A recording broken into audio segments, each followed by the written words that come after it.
why the Broncos have far bigger concerns than just Bo Nix's overthrows. Michael Penix Jr. Struggles are worrisome. He started 6 games. Texans C.J. Stroud. Is he playing his way out of an extension? Oh, my God. Outside of 4 quarterbacks on the planet, Mahomes, Allen, Lamar, and Burrow, quarterback play is circumstantial. Who's your coach? Who's your coordinator? What's your O-line like? There's 4 exceptions. I mean, even Matt Stafford, before Sean McVay, 0 playoff wins. Even Justin Herbert, who's a leading candidate today for the MVP, 500 record with Brandon Staley. Okay, so it's circumstance. Now, with young quarterbacks, it's almost entirely circumstantial. Do you know, you got to learn the language. You got to learn the locker room. You got to learn the coordinator's playbook. You got to learn the tricks. You got to learn the league. So people tend to forget, and I love Mahomes, and we all do. Patrick Mahomes got the perfect situation. He didn't have to play for a year. He got the best offensive coach or coach in the sport. Tyreek Hill, Travis Kelce when he finally got a start, and a good O-line. And, oh, by the way, the Chiefs had made the playoffs for 3 straight seasons. And Alex Smith, he acknowledges, was an unbelievable mentor. Now, Mahomes took that momentum and became very quickly the best quarterback talent in the league. I'm not saying he doesn't deserve credit, but it should be noted that Bo Nix, C.J. Stroud, Bryce Young, Cam Ward, Caleb Williams, and mostly Drake May, yeah, you're starting in the first month, and we have no momentum. We're not very good. O-line, defense, got to win by shootout. So those guys not only had to play right away, but they didn't have nearly as good of a roster as Lamar had, or Josh Allen had, or certainly what Patrick Mahomes had. So much, my take has always been on young quarterbacks. Trust your eyes. Do they look overwhelmed? J.J. McCarthy? Probably are. Do you see a great trait? Something, took me a while to figure out Jalen Hurts, but do you see a great trait? And then as long as they have, reportedly, a very good work ethic, they're committed, it'll be fine. It'll be fine. Baker Mayfield, when he can plant and throw, has a world-class arm.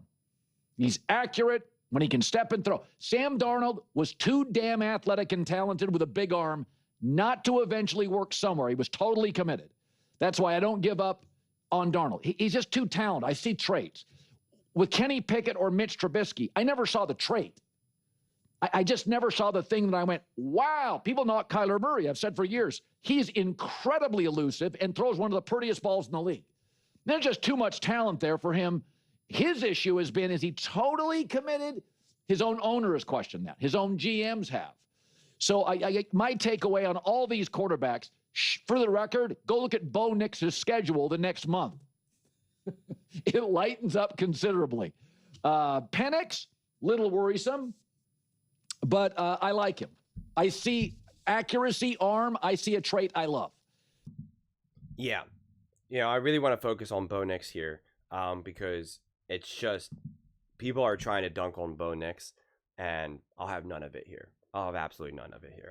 I've been speaking about the greatness of Bo Nix and how successful him and the Denver Broncos can be since before he was ever drafted. And when he got drafted and everybody was making fun of it and whatnot, I was like, you're ridiculous. So I've been on it from the jump. But before we get started, I do want to ask Denver Broncos fans, please do subscribe. I want to keep making Denver Broncos content. I want to keep talking about Bo Nix. I really believe in them. And the best possible way to support me is to subscribe and watch the whole video. Just watch the entire video. It is without a shadow of a doubt the best way to support me. I'm not here trying to get you to add download an app and a bonus code and a discount code, use code Julian W. Lucas Sports, or I'm not out here trying to do that. I don't have any other ads where I'm trying to get you to like buy this shirt and this product, these headphones, like none of that. It's just the best way to support me and to help me be able to keep making Denver Broncos content is by subscribing and watching this video, watching any of the Broncos videos, any of the videos just in general, and watching majority of the video as much as you can. It's the best possible way to support me. And I'm motivated. I'm inspired. I'm done just messing around. I'm done with just a feeling of like, yeah, we're just gonna make some videos and post them and see what happens. It's like I want to build something just so ridiculously special. I just want to build the best possible community that I'm capable of building here, and I just want to get after it. And I'm just as focused. Listen to me. I'm stumbling over my words because I cannot be any more fired up right now, and it is real talk. And the Broncos are one of the teams that I'm just like, let's go. And we've been up against it right now because I'm like Bo Nix, Denver Broncos, Sean Payton, this defense, this offensive line, all this type of stuff, and they're not winning right now. And people are like, see, they're not good. And I made a video talking about, hey, you know what? The Broncos didn't even play that great against the Chargers, a great team, and yet they were right there. They had the ability to win. And then there was like an avalanche of people being like, oh, the Broncos really aren't that good, et cetera, et cetera. Bo Nix isn't that good. And it's just like, guys, this is where I always talk about like how we got to zoom in and zoom out, zoom in and zoom out. What lens are we looking at it through? It's never just the same thing. It's never just this singular way of looking at something. And when you pull back a little bit, you're like, this is a young quarterback. This is a newer team. This is going up against the Colts, who again, people thought originally, that's a bad team. They're like, no, it turns out that they're a really darn good team. And then now you're going up against the Chargers, who are undefeated and balling. Justin Herbert is playing great. And the Broncos did so many things to like there, right? So many things to like. But we see how Bo Nix played week 1, and which was just an ugly game all around and just wasn't a good game. It's week 1. Lots of people have ugly games, especially young quarterbacks. And we now imagine that that's what we're seeing every single week with Bo Nix. And now every time he makes a mistake, every time he overthrows ball, throws inaccurately, interception, whatever it is, it's just like, we're just watching him against the Titans, or we're watching him last year against the Seahawks and the Steelers, I believe, where we're just like, see, not good. And it's like, guys, like, calm down. Then everyone says, like, he's never beaten a team. He's only beaten, like, one team with a winning record or whatever. And I already debunked all of that nonsense where I went through all the stats specifically in the tough games. I put them all together and showed you that Bo Nix was still playing great. Even though the Broncos didn't end up winning those games, you take a game like against the Kansas City Chiefs last year where Bo Nix was the best quarterback on the field and they lost. And it's like, oh, no, it's all Bo Nix's fault. Like, I guess, sure. But listen, this team could easily be 3-0. This team could easily be 0-3, just the way how this season is unfolding for them right now.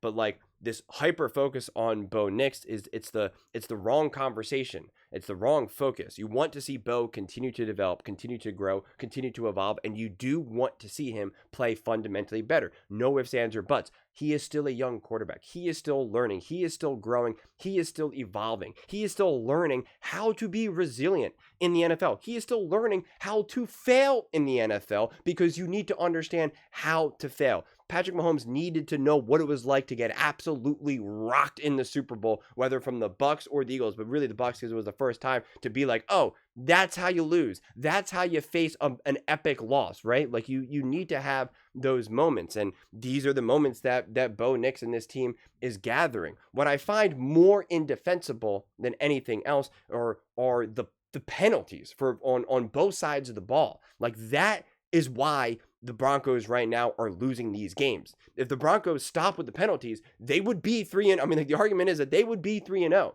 I mean, it was just a penalty field day, specifically just even against the Chargers. And it's not like some of these penalties are like, well, you know what? You're overwhelmed defensively. Like, you of course you got to tug and hold on to Justin Jefferson. Otherwise, he was going to catch a 75-yard touchdown pass. Like, that's not necessarily the case here. I could be more forgiving of those moments. Or if the defense is just not good enough and you're just like, what are you going to do, right?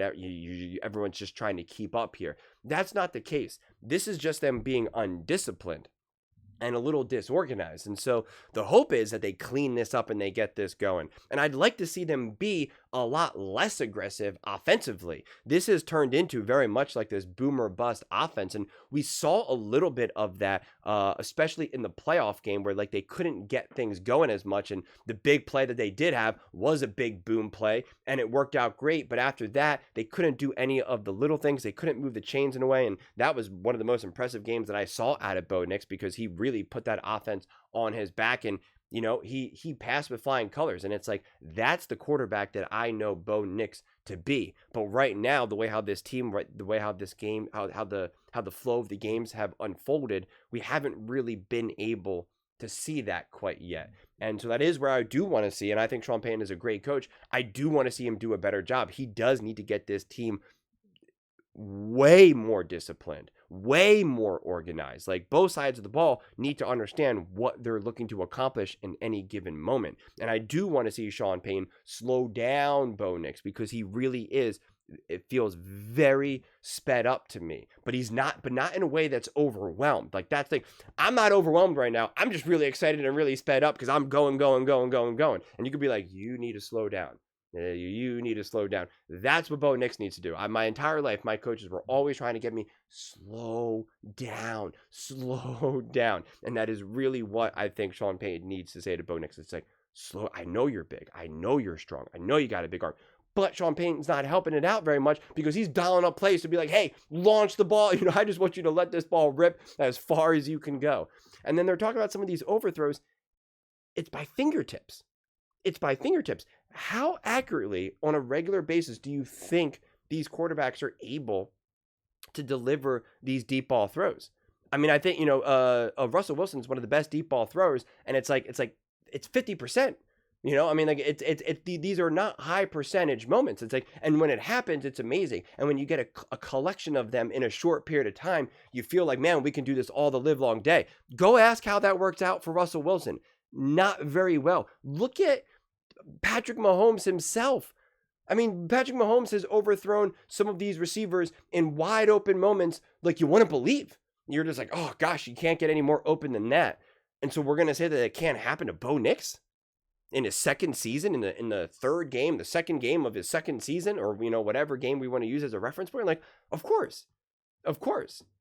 So that's why, we have to have a lot more grounded of a view of the successes and the failures. But right now, it's just like, I agree with everything Colin said earlier about coaching and the importance of coaching. You guys know that. That's a flag that I planted long ago, and I constantly, I constantly bring up. And that's where I, like, in this moment, it's like, I'm looking to Sean Payton to slow things down. Let this offense feel so much smoother and not make everything feel so sped up. And the problem is that since they are having a lot of 3 and outs and they are trying to like let it rip nonstop, it just makes every down feel like you're down by 7 in the fourth quarter and you have the feeling of like, we really have to score. If we don't score here, we're in trouble. Or you're down by 10 and so like we're down 2 scores and there's only 6 minutes to go. Like, we have to cut this lead. We have to score here. We then have to have a stop, or at the very least just force a field goal. Then the score will only be 6, whatever it is. And then like, okay, we have a chance, and then we're in this game. And it feels like every down has become that, even though when it's the second quarter and the score's 10-10 or, whatever it is. And you're just like, everything just feels way too intense, way too sped up, we got to have this moment. And it's happening from the jump. It happened in the Titans game. It happened against the Chargers. It happened against the Colts. It just, everything feels. And when you're in that type of mindset and now you're getting penalties, you're giving the other team first downs. It's really, again, it's pretty much identical to the feeling of like, you're forcing a stop, you're down by 10, you're like, yes, it's 4th and long, they're going to punt now. And then you see there's a flag, automatic first down. And you're just like, we just blew it. Like, that was our chance. We just got them off the field. We were going to get decent field position. We were going to get the ball probably around like the 40. All we did was need to at least get a field goal here. Just cut it to 1 score. Boom, we're in business. The flag, automatic first down. Now they milk more of the clock. Now they kick a field goal. Now you're like, okay, now we need 2 touchdowns rather than just a field goal and a touchdown. Like, and things just kind of spiral. And it's just like, again, we have that feeling somehow in every single quarter of this game, of the games in general. I mean, seriously, it's felt like that way in every single quarter. And you're just like, why is that? Why is that? And it's just discipline, and everything feels sped up. Slow things down, become more disciplined, play your brand of football. Play how you want to play rather than this constant feeling of trying to play catch up. And to be clear, it's not really an indicator of the score itself. The reason why I'm using like the score and in the fourth quarter, because I know as fans we've all had that feeling watching the games, and you're doing the math, you're doing the calculations, you're understanding, okay, down 1 possession, 2 possessions, whatever it is, we're down 1 possession, but we need a 2-point conversion. Like, we've all been there. You all know the moment, and then like, gosh, we got to get a stop here, got to get the ball back, got to score, otherwise we're running out of time.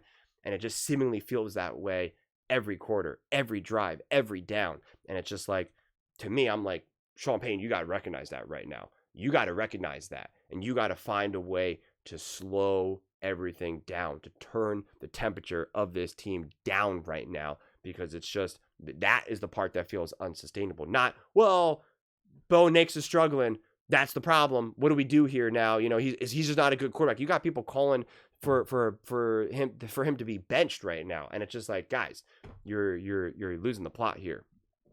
But those are just my thoughts. I'd absolutely love to hear yours. What do you guys all think about the Denver Broncos and Bo Nix? How much do you think this is on Bo? How much do you think this is on Sean Payton? How much do you think this is just on the Broncos team itself as a whole? Let me know in the comments below. I read every single comment. So whether you agree with me or disagree with me, either way, let's get in some discussions. Let's get in some fights. But ultimately, let's just have some fun. And please do consider subscribing. We are building an amazing community here, and I absolutely love to see you part of it. I want to build something that we all genuinely feel connected to. Something that we're really excited to be part of. I think we're well on our way to doing it. And please don't forget to give this video a thumbs up, as it really does help with the visibility and the algorithm. Thank you so much. See you next time.